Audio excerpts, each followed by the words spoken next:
வணக்கம் மக்களே, இந்த வீடியோவில் நம்ம என்ன செய்தி பார்க்க போறோம்னா, எனக்கு ஒரே ஒரு மகன்தான், உடலையாவது வெட்டாமல் தாங்க. கூட்ட நெரிசலில் பலியான மாணவனினுடைய தந்தை கதறல். இணையதளத்தில் வைரலாகும் செய்தி. வாங்க என்ன தகவல் என்ன செய்தின்னு இந்த வீடியோவில் விரிவாக பார்க்கலாம். அதுக்கு முன்னாடி முதன்முறையாக நம்ம சேனலை ஃபஸ்ட் டைம் பார்க்குறீங்கன்னா சப்ஸ்கிரைப் பண்ணாதவங்களாம் சப்ஸ்கிரைப் பண்ணிக்கோங்க. பெல் பட்டன் சிம்பல் அமைக்கி நம்ம சேனலோட நோட்டிஃபிகேஷனை எனபிள் பண்ணிக்கோங்க. நாங்கள் போடுற வீடியோ எல்லாமே உங்களுக்கு உடனுக்குடனே வந்து சேரும். வாங்க என்ன தகவல்னு பார்க்கலாம். எனக்கு இருந்தது ஒரே ஒரு மகன்தான். 22 வயது வரை செல்லமாக வளர்த்தேன். இப்போது தெருவில் இறந்து கிடக்கிறான். அவனை விட்டு ஒரு மணி நேரம் கூட பிரிந்தது கிடையாது.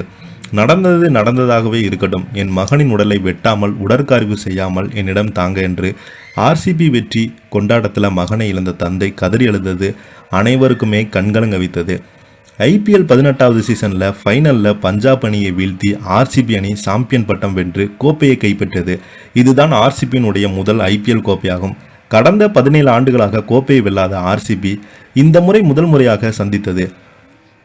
ஆர்சிபி ரசிகர்கள் கர்நாடக மக்கள் கொண்டாடி மகிழ்ந்து வராங்க. நேற்று மதியம் ஆர்சிபி அணி வீரர்கள் பெங்களூரில் HAL விமான நிலையத்துக்கு கோப்பையுடன் வந்தாங்க. கர்நாடகா துணை முதல்வர் TK சிவகுமார் நேரில் சென்று பூங்கொத்து கொடுத்து அனைவருமே வரவேற்றாங்க. அதன் பிறகு பெங்களூர் சின்னசாமி கிரிக்கெட் மைதானத்தில் ஆர்சிபி அணி வீரர்களுக்கு வெற்றி கொண்டாட்ட விழாவில் பங்கேற்ற ஏராளமான ரசிகர்கள் குவிந்தாங்க. விதான சாவு முதல் சின்னசாமி கிரிக்கெட் மைதானம் வரை 1 கிலோமீட்டர் தொலைவுக்கு பல லட்சம் பேர் குவிந்தாங்க.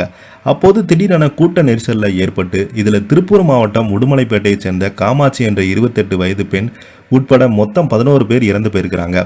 47 பேர் படுகாயம் அடைந்திருக்கிறாங்க. இந்த கூட்ட நெரிசலில் பூமிக் என்ற சிறுவன் இறந்திருக்கிறாங்க. இன்ஜினியரிங் மாணவரான பூமிக் தீவிர ஆர்சிபி ரசிகர். நேற்றைய தினம் ஆர்சிபி வெற்றி கொண்டாட்டத்தில் பங்கேற்ற சின்னசாமி கிரிக்கெட் மைதானத்தில் வந்தபோது அவர் கூட்ட நெரிசலில் சிக்கி இறந்திருக்கிறாரு. அவர் உடல் பிரேத பரிசோதனைக்காக அரசு மருத்துவமனைக்கு அனுப்பி வைக்கப்பட்டிருக்காங்க. அங்கே பூமிக்கு உடலை பார்த்து தந்தை மற்றும் குடும்பத்தினர்கள் கதறி எழுதிருக்கிறாங்க. குறிப்பாக தந்தை மகனை இழந்த சோகத்தில் கதறி எழுதார். அப்போது எனக்கு இருந்தது ஒரே ஒரு மகன்தான். இப்போது அனைவருமே இழந்து விட்டேன். என்னிடம் சொல்லாமல் அவன் இங்கு வந்துட்டான். இப்போது முதல்வர் துணை முதல்வர் வந்து பார்க்கலாம். ஆனால் யாராலுமே என் மகன் திருப்பி தர முடியாது.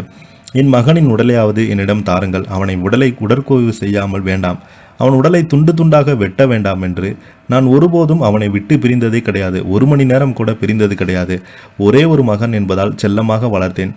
22 வயது வரை வளர்த்தேன். ஆனால் இப்போது தெருவில் இறந்து கிடக்கிறேன். உங்களுக்கெல்லாம் நன்றிகள். நடந்தது இருக்கட்டும்.